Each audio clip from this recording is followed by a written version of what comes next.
नमस्कार, आप देख रहे हैं आगाज फर्स्ट न्यूज और मैं हूं यति आपके साथ। साल के पहले महीने की शुरुआत हो गई है, यानी कि जनवरी का महीना चल रहा है। इस महीने में हिंदू धर्म का सबसे पहला त्योहार मकर संक्रांति भी मनाया जाता है। यह त्योहार आध्यात्मिकता और परंपरा का मिश्रण कहा जाता है। न केवल भारत में बल्कि दुनिया के कई हिस्सों में बड़े ही हर्षोल्लास के साथ इस उत्साह को मनाया जाता है। इस वर्ष मकर संक्रांति 14 जनवरी मंगलवार के दिन मनाई जा रही है। मकर संक्रांति के दिन सूर्य धनु राशि में मकर राशि तक प्रवेश करता है। यह वैज्ञानिक ही नहीं बल्कि धार्मिक और आध्यात्मिक दृष्टि से भी बहुत महत्वपूर्ण माना गया है। मकर संक्रांति यानी कि खिचड़ी 14 जनवरी दिन मंगलवार को माघ कृष्ण चतुर्थी में पूर्ण वसु और पुष्य नक्षत्र के संयोग से मनाई जा रही है। इस दिन गंगा स्नान और दान पुण्य का विशेष महत्व बताया गया है। धार्मिक मान्यता है कि इस दिन स्नान दान करने से उसका 100 गुना पुण्य फल प्राप्त होता है। इस दिन सूर्य के मकर राशि में प्रवेश करने से खरमास का महीना समाप्त हो जाता है।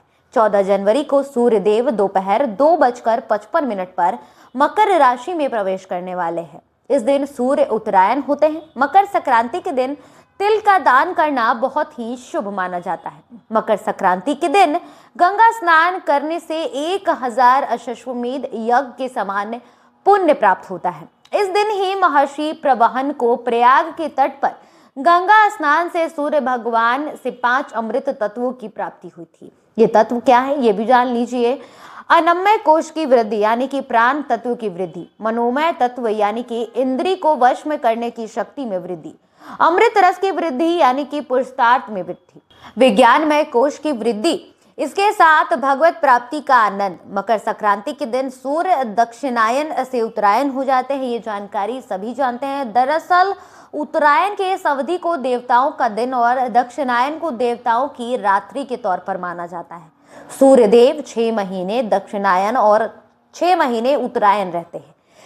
राशिवत के अनुसार सूर्य मकर में मिथुन राशि तक उत्तरायण में है और कर्क से धनु राशि तक दक्षिणायन में निवास करते हैं। सूर्य के उत्तरायण होने से मनुष्य की कार्य क्षमता में वृद्धि होती है।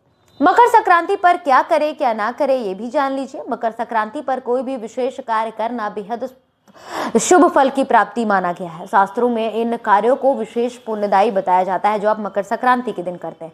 अब पवित्र स्नान। इस दिन पवित्र जल धारा में स्नान करने से बड़ा पुण्य मिलता है। यदि यह संभव नहीं हो पाता आपके लिए तो आप घर पर ही नहाएं और नहाने के पानी में तिल मिलाकर जरूर नहाएं। साथ ही इस दिन खिचड़ी का भी महत्व माना गया है और मकर संक्रांति को खिचड़ी भी कहा जाता है। बिहार में इसे खास तौर पर इसलिए मनाया जाता है क्योंकि इस दिन नए धानों की जो फसल है वो कटाई होती है और नए जो चूड़ा दही, मकर संक्रांति में खास तौर पर चूड़ा दही का सेवन शुभ माना गया है, जिसके साथ आप तिल भी जरूर खाते हैं। तो देखिए, सुबह के समय लोग खिचड़ी दही और ये सारी चीजें खाते हैं। वहीं रात्रि के समय भी इसी चीज का सेवन होता है। कहा जाता है कि सूर्य भगवान को पूजने का ये त्योहार होता है और हिंदू धर्म में ये पहला त्योहार होता है जो साल के शुरुआत महीने यानी कि जनवरी में हर साल 14 जनवरी को ही मनाया जाता है। फिलहाल इस खबर में इतना ही। धन्यवाद।